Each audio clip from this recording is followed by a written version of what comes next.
Sumainyo ang Panginoon. at sumaiyo rin. Ang mabuting balita ng Panginoon ayon kay San Lucas. Papuri sa iyo, Panginoon.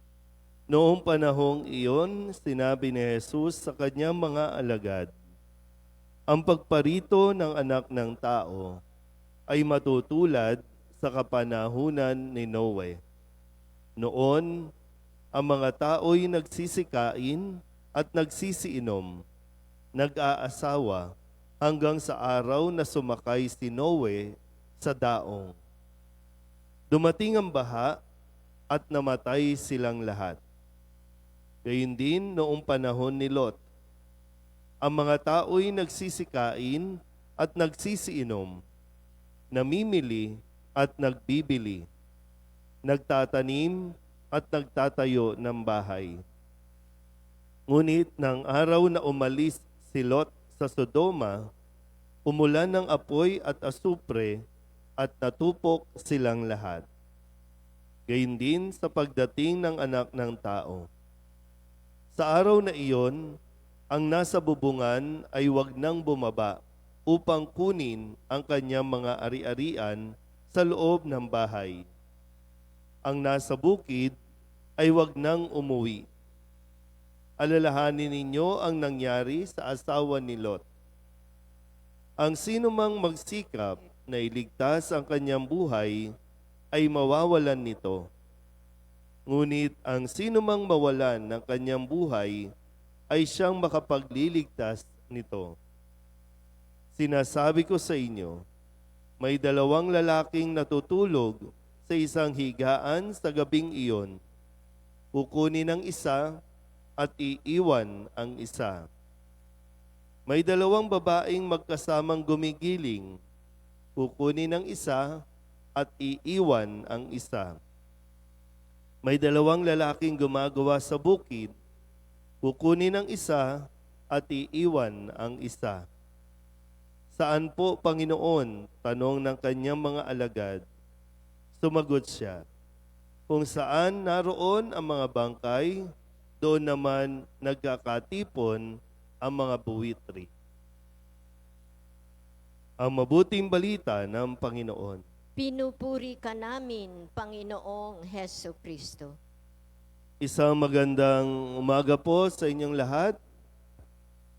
Aga po. Ngayon po ay Biyernes na ika-32 linggo sa karaniwang panahon. Pakitingnan nga po muna ang katabi ninyo. Tingnan niyo muna. Magpaalam na. Sabi kasi, di ba? Kukunin ng isa, iiwan ng isa. Hindi ko lang alam kung sino yung kukunin at sino yung may iwan. Paano ba? Paano ba magiging criteria natin? Sino ang kukunin?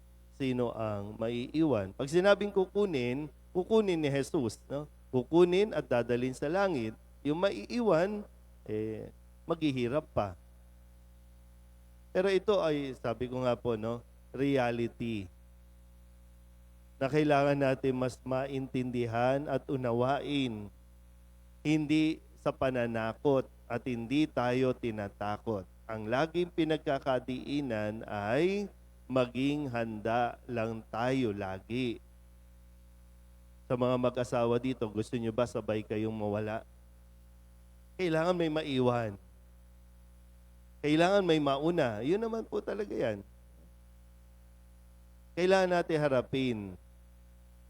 Kaya nga ang sinasabi, imbis na matakot, maging handa tayo lagi.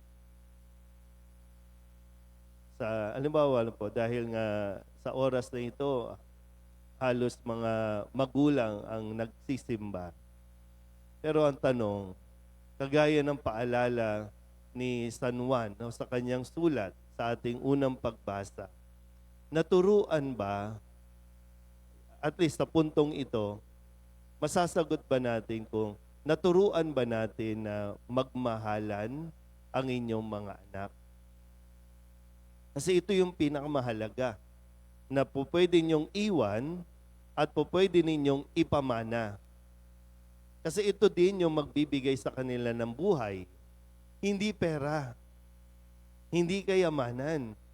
Kasi sa panahon natin, ang mga magulang, abalang-abala at talagang ang isip nila, kailangan kumita, kailangan yumaman para sa magandang kinabukasan. At sinasabi din na para pag nawala tayo sa mundong ito, maayos sila. At in reality, hindi sila nagiging okay kahit na marami na kayong iniiwan o iiwang pera. Kasi hindi naituro yung pagmamahalan. Ito yung utos ng Diyos. Hindi binabago, hindi pinapalitan, pinapaalala lang ulit yung pag-iibigan. At dito tayo mas nagiging handa.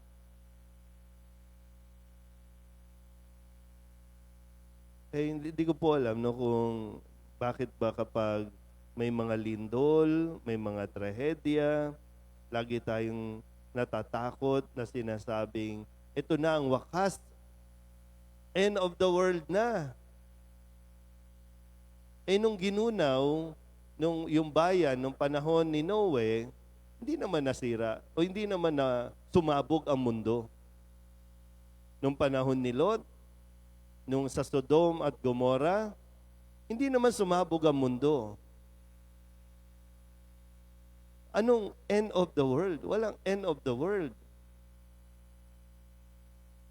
Pero, nangyayari yung end of the world kapag yung mundo natin, halimbawa, sige, tingnan niyo yung katabi niyo ulit. Diba, minsan sinasabi, ikaw ang aking mundo. Yan yung mawawala. Pero paano nga tayo nabuhay? Habang nandyan tayo sa mundong yan, paano tayo namuhay?